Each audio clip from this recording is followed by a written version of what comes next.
নমস্কার, কেমন আছেন সবাই? আশা করছি সবাই খুব ভালো আছেন। আমিও খুব ভালো আছি। মামনস কিচেনের নতুন আরেকটা রেসিপিতে আপনাদেরকে স্বাগত জানাই। আজকে আমি বানাবো ফুলকপির রোস্ট। নিরামিষ যদি ভালো কোনো পদ রান্না করা যায়, সেটা যেমন দেখতেও সুন্দর লাগে, খেতেও খুব ভালো লাগে। তো আজকে আমি খুব সহজ পদ্ধতিতে আপনাদেরকে ফুলকপির রোস্ট করে দেখাবো। এই জন্য আমি দুটো ফুলকপি নিয়ে নিয়েছি। যদি রেসিপিটি ভালো লেগে থাকে অবশ্যই লাইক, কমেন্ট, শেয়ার করতে ভুলবেন না। তার সাথে যদি আমার চ্যানেলে নতুন বন্ধু হয়ে থাকেন, চ্যানেলটিকে সাবস্ক্রাইব করে আমার পাশে থাকবেন আর বেলটা অবশ্যই প্রেস করে দেবেন। তাহলে আমি নতুন কোনো ভিডিও আপলোড করলে আপনাদের কাছে খুব শীঘ্রই সেটা পৌঁছে যাবে। প্রথমেই আমি দুটো ফুলকপি নিয়ে তার ডাঁটিগুলোকে কেটে নেব। একটু বেশি করে বাদ দেবেন, যেখান থেকে নরম ফুলের ডাঁটি শুরু হচ্ছে সেইখান থেকে কেটে নিতে হবে ফুলগুলোকে। শক্ত ডাঁটি এই রান্নাতে দেওয়া যাবে না। ভালো করে ফুলগুলোকে ডুমো ডুমো করে কেটে নেব। খুব ছোট ছোট করব না, কারণ ফুলকপির রোস্টের ফুলকপি ছোট ছোট পিস করলে দেখতে ভালো লাগবে না, খেতেও ভালো লাগবে না। সব ফুলগুলোকে একে একে কেটে নিচ্ছি। একইভাবে আমি দুটো ফুলকপি কেটে নিচ্ছি। এবার যে ফুলগুলো বড় বড় আছে সেই ফুলগুলোর মাঝখান দিয়ে একটু করে চিড়ে নেব, তাহলে খুব তাড়াতাড়ি সিদ্ধও হয়ে যাবে, একই সাথে খুব ভালোভাবে মশলাও ঢুকে যাবে। তো ফুলকপিগুলোকে কাটা হয়ে গেছে, ভালো করে ধুয়ে রেখেছি।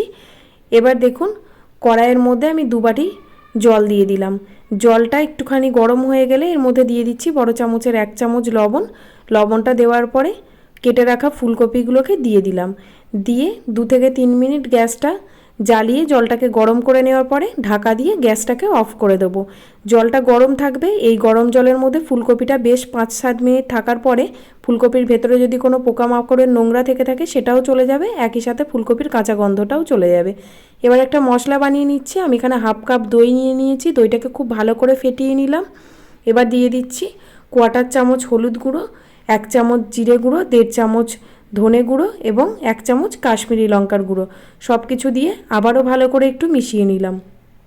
এবার কড়াইয়ের মধ্যে সাদা তেল দিয়ে গোটা গরম মশলা ফোড়ন দিয়ে দিলাম। এখানে আমি 2টো এলাচ, 2টো দারচিনি এবং 2টো লবঙ্গ দিয়েছি।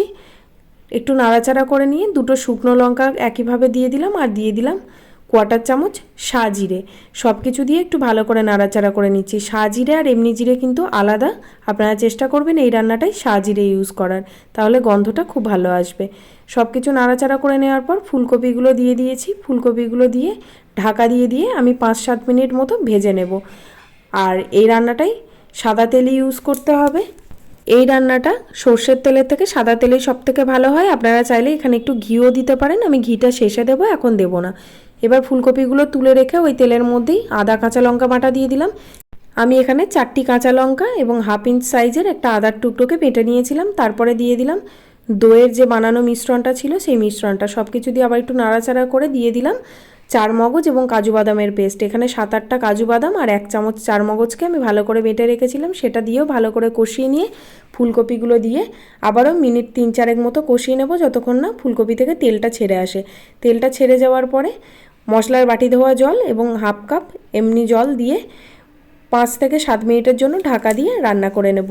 5-7 মিনিট পরে ঢাকা খুলে মোটামুটি দেখলাম সিদ্ধ হয়ে গেছে, তখন দিয়ে দিলাম 1/2 চামচ ঘি, 1/2 চামচ চিনি।